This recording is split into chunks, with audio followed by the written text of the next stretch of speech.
¿Qué harías si descubrieras que todo lo que crees entender sobre el mundo está escrito en el lenguaje equivocado? Alexander Grothendieck no solo fue un matemático brillante. Fue un exiliado, un rebelde, un visionario. No vino a resolver problemas, vino a rehacer las preguntas.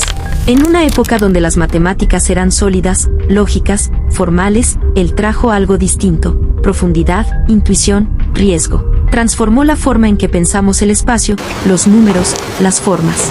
Y luego, desapareció. Rechazó premios, rechazó la fama, se retiró a las montañas. Y desde entonces, su nombre se volvió leyenda. Esta es su historia.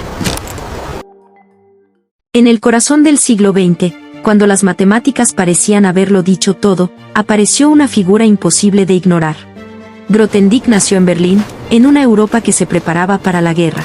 Sus padres, Anka Grothendieck y Sacha Shapiro, eran anarquistas perseguidos. Su padre, además, era judío. Por eso, Alexander llevó el apellido de su madre, una decisión que lo marcó desde el comienzo. La infancia la vivió en campos de refugiados, entre ellos Riucros, en el sur de Francia. Allí aprendió a sobrevivir, a desconfiar, a pensar por sí mismo. Decía no sentirse parte de ningún país, y en muchos sentidos, nunca lo fue. Desde joven mostró una inteligencia excepcional. Sus profesores detectaron una mente fuera de serie, una forma distinta de ver las matemáticas. Años después, entró en contacto con las figuras más importantes de la época, Henri Cartan, Jean Dieudonné y el grupo Bourbaki. Allí comenzó una transformación sin precedentes. Grothendieck propuso nuevos conceptos, nuevos marcos de pensamiento. Y lo cambió todo. Ganó la medalla Fields, el premio más prestigioso del mundo matemático, pero se negó a asistir a la ceremonia. Su razón, una convicción ética inquebrantable. Grothendieck se oponía a la guerra, al poder, al uso político del conocimiento. Y esa oposición lo llevó, poco a poco, a romper con todo. En sus últimos años se retiró por completo. Se volvió ermitaño. Vivió en las montañas del sur de Francia, sin contacto con el mundo académico, ni con casi nadie. Solo se supo de él cuando llegó la noticia de su muerte. Esta es la historia de una mente brillante. Un hombre que se alejó del mundo, pero que dejó ideas que aún hoy siguen cambiando las matemáticas. A comienzos del siglo XX, las matemáticas ya contaban con una herramienta poderosa, la teoría de conjuntos. Sin embargo, aún no existía un lenguaje común ni una notación unificada. Cada área tenía su propia forma de escribir, de nombrar, de pensar. Faltaba una estructura que organizara todo ese conocimiento disperso. En ese contexto, un grupo de jóvenes matemáticos franceses, entre ellos Henri Cartan y Jean Dieudonné, comprendió que las matemáticas necesitaban una base sólida, un lenguaje verdaderamente riguroso. Así nació el grupo Bourbaki, una creación de la imaginación de André Weil. Nicolas Bourbaki no era una persona real, sino el seudónimo colectivo de esta sociedad secreta de matemáticos que buscaba revitalizar las matemáticas francesas. Publicaron una serie de volúmenes que abarcaban topología, álgebra, análisis, teoría de conjuntos y álgebra conmutativa, escritos con una formalización rigurosa y una notación innovadora. Símbolos como el de conjunto vacío o pertenencia, hoy cotidianos, fueron sistematizados por ellos. La revolución de Bourbaki no fue solo conceptual, también fue lingüística. Demostraron que una forma clara y precisa de escribir matemáticas permite pensar mejor y llegar más lejos. Y fue precisamente en medio de esta transformación que emergió la figura de Alexander Grothendieck. Descubrí la existencia de un mundo matemático cuando llegué a París en 1948.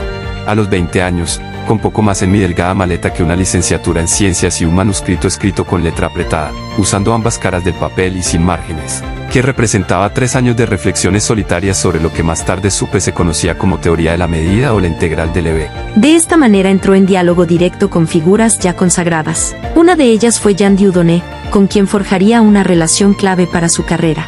Jean Dieudonné fue una figura clave en la vida de Alexander Grothendieck y en la historia de las matemáticas del siglo XX. Además de ser uno de los miembros fundadores del grupo Bourbaki, era la mano detrás de muchos de sus libros.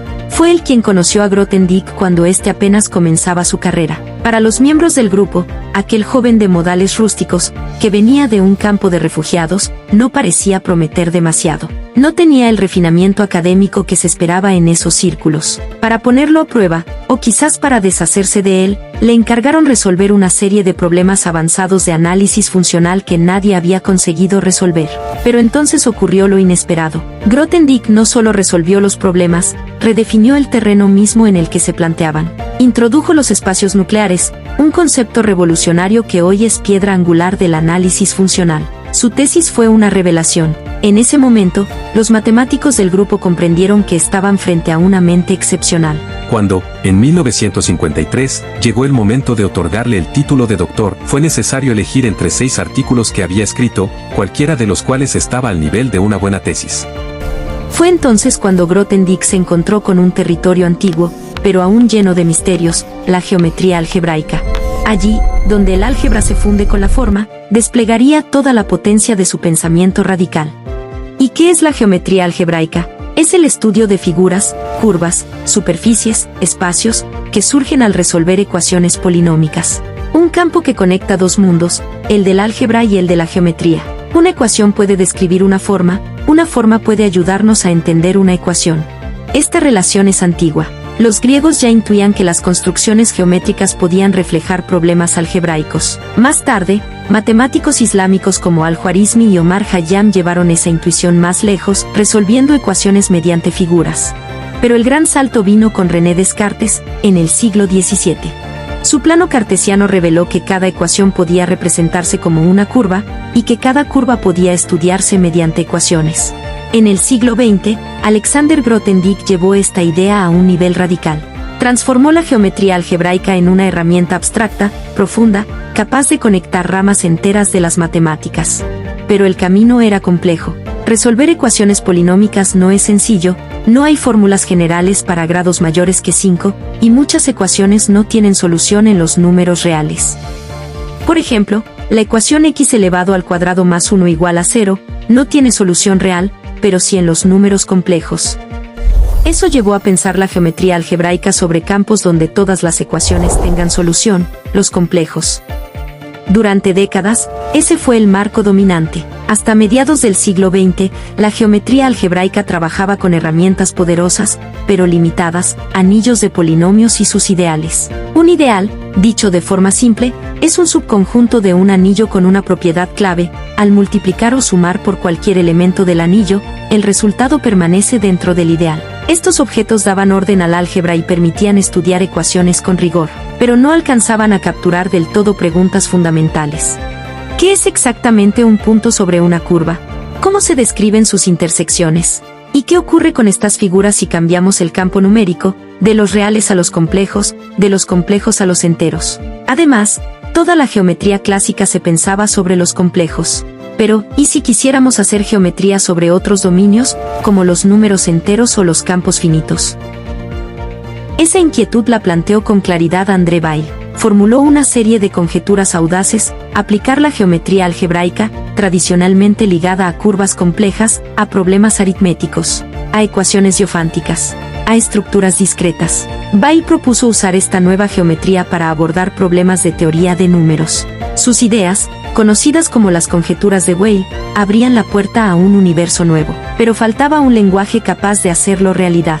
Y entonces, Grothendieck entró en escena, no como un joven brillante resolviendo problemas, sino como un arquitecto dispuesto a rehacer los cimientos. El primer paso fue desafiar una intuición básica, que las curvas están hechas de puntos. Para Grothendieck, eso era una limitación. Si queríamos construir una geometría verdaderamente universal, debíamos pensar de otro modo. Lo que propuso fue revolucionario. Lo importante no eran los puntos, sino el espectro. El espectro de un anillo es el conjunto de sus ideales primos, organizados como un espacio topológico. Cada ideal primo captura el comportamiento local de una figura, no solo un punto, sino su entorno. A este espacio se le asigna una topología especial, la topología de Zariski, donde los conjuntos cerrados son lo fundamental. Con esta idea, Grothendieck reinventó la noción de espacio geométrico. Pero eso no era suficiente. Para dar contenido algebraico a cada región del espectro, introdujo otra herramienta, el as. Un as permite asociar a cada conjunto abierto un objeto algebraico, funciones, anillos, grupos. Así nace un nuevo objeto matemático, un espacio con topología, con estructura algebraica, y con funciones que viven en cada parte. Ese objeto se llama esquema. El esquema reemplazó a la variedad algebraica tradicional. No solo permitía estudiar geometría sobre los complejos, sino sobre cualquier estructura, enteros, cuerpos finitos, funciones, matrices. Era una revolución formal y conceptual.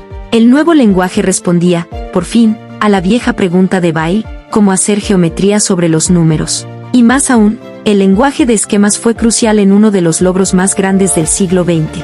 La demostración del último teorema de Fermat, que el inglés Andrew Wiles logró siglos después, dependía de herramientas construidas sobre esa visión. Las conjeturas de Chimura, Taniyama, Boyle, que vinculan curvas elípticas con formas modulares, solo se entienden plenamente desde el lenguaje de Grothendieck. Pero no se detuvo ahí. Los esquemas eran ya objetos tan complejos que desbordaban la teoría de conjuntos. Grothendieck propuso entonces un marco aún más abstracto, la teoría de categorías. En este nuevo lenguaje, lo esencial no son solo los objetos, sino las relaciones entre ellos, los morfismos. Así, las matemáticas dejan de ser un catálogo de estructuras aisladas y se convierten en una red de relaciones. Álgebra, geometría, topología, lógica, todo dialoga. Más adelante, Grothendieck iría más lejos, desarrolló los topos, los motores, y otros conceptos que aún hoy se están explorando. Una nueva gramática para las formas, una arquitectura profunda para las ideas. Junto a Jean Dieudonné, reescribió la geometría algebraica desde cero en una obra monumental, Elements de Geometry Algebraique, 4 tomos que se cuentan entre las mayores contribuciones matemáticas del siglo XX. Allí, teoremas clásicos como el de Riemann-Roch renacieron en versiones generales, el teorema de Grothendieck, Riemann-Roch, válido sobre cualquier anillo. Su escuela, una constelación de genios como Jean-Pierre Serre, Michel Artin, Pierre Cartier, David Mumford, Pierre Deligne, llevó sus ideas a lo más alto. Deligne, su alumno, demostraría la última de las conjeturas de Boyle. Todos, de una u otra forma, fueron parte del legado de Grothendieck, porque Grothendieck no hizo simplemente matemáticas, las reinventó. Todo esto ocurrió en un lugar clave, el Instituto de Altos Estudios Científicos, IES, en las afueras de París, un centro de excelencia que incluso hoy alberga varios medallistas Fields. Fue allí donde Grothendieck vivió sus años más productivos, hasta que descubrió que su salario provenía del Ministerio de Defensa francés. Fiel a sus convicciones pacifistas, renunció. Esperaba que sus colegas más cercanos, Pierre Deligne, Pierre Cartier, Jean Dieudonné, André Weil, compartieran su rechazo a la militarización del conocimiento, pero no lo hicieron. Esa desilusión marcó una ruptura dolorosa con la comunidad matemática. Desde entonces, se volcó al activismo, denunció la destrucción ambiental, criticó el rumbo de la ciencia y se comprometió con movimientos sociales. Su alejamiento del mundo académico fue paralelo al rechazo que éste empezó a mostrar hacia él. Ya en los años 80, instalado en la Universidad de Montpellier, vivía cada vez más aislado. Terminó por retirarse por completo, convencido de que lo vigilaban y de que su obra no era reconocida. Se recluyó en un remoto pueblo de los Pirineos, donde escribió miles de páginas en secreto, lejos del mundo y de la historia que él mismo había transformado. Fruto de ese retiro nació Cosechas y Siembras, una autobiografía monumental de más de 1200 páginas. En ella reflexiona sobre su vida, su ruptura con la comunidad, sus heridas personales, su relación con su madre y su visión ética y espiritual del mundo. Idealista hasta el final, Grothendieck fue pacifista, ecologista y firme opositor a que las matemáticas se pusieran al servicio de la guerra. En sus últimos años escribió La clave de los sueños, un texto místico donde relata su relación con Dios a través de visiones oníricas. Vivía como un ermitaño, apartado del mundo académico desde hacía décadas. Su alejamiento dejó la obra de Grothendieck redefinió la geometría algebraica, la topología y la teoría de números.